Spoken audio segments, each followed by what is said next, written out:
Dear children, let us study the last concept of the chapter Force and Laws of Motion, that is, conservation of momentum.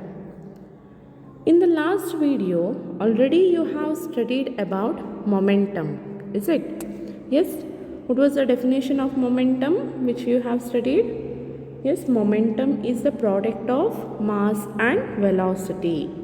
So momentum of a body is defined as product of its mass and velocity. So it is momentum is given by P. So P is equal to m into v, where m is the mass and v is the velocity. Now in this class, let us see how the momentum is conserved, conservation of momentum. Okay. So when two or more bodies act upon one another, total momentum remains constant where there is no external force acting on an object. Hence, as per this principle, momentum before collision of two bodies will be equal to momentum after collision of the two bodies. Hence, as per this principle, momentum is neither created nor it is destroyed. Okay, it is conserved, that means it remains as it is. Momentum before collision will be equal to momentum after collision. Okay, so the law of conservation of momentum statement is like this. It states that the sum of the momenta of two objects before collision is equal to the sum of momenta after collision, provided there is no unbalanced force acting on them. Okay, so there should be no unbalanced force acting on that object. So that means total momentum of the two objects is unchanged, or it is said to be conserved, okay, by collision. So this is the statement for law of conservation of momentum. Now let us study how this is derived. Conservation of momentum derivation, let us see. Let us consider two objects A and B. Okay, suppose here there are two objects A and B. Both objects are having some mass. So here you can see, here the object 1 is having mass m1 and initially its velocity was u1. In the same way, object 2 is having mass m2 and its velocity is u2. Okay. So here both objects are moving. So what happens? It collides each other. Okay. So after collision, what happens? Whether its mass changes? No, the mass remains unchanged.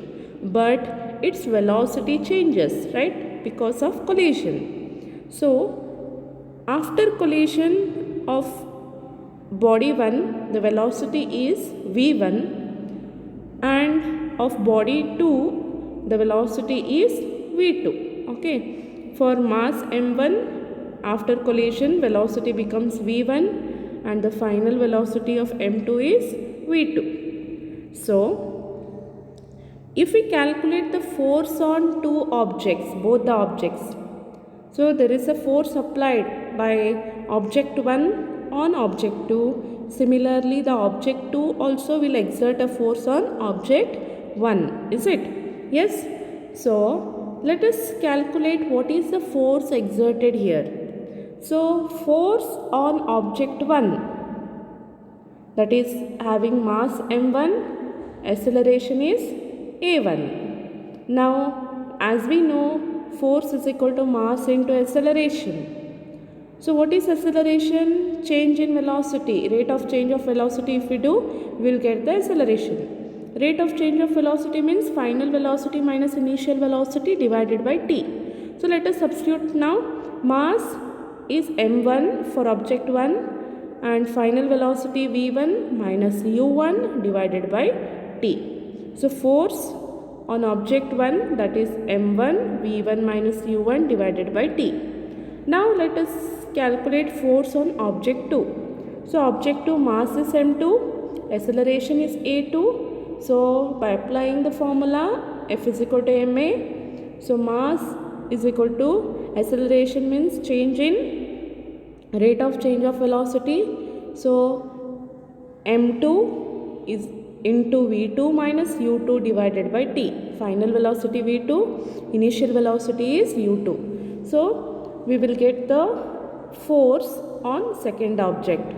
So as we know, according to Newton's third law, when one object exerts a force on the other object also exerts an equal and opposite force on the first object, is it? So there is action and reaction, both are equal, just acting in opposite direction, where it is Newton's third law statement, is it?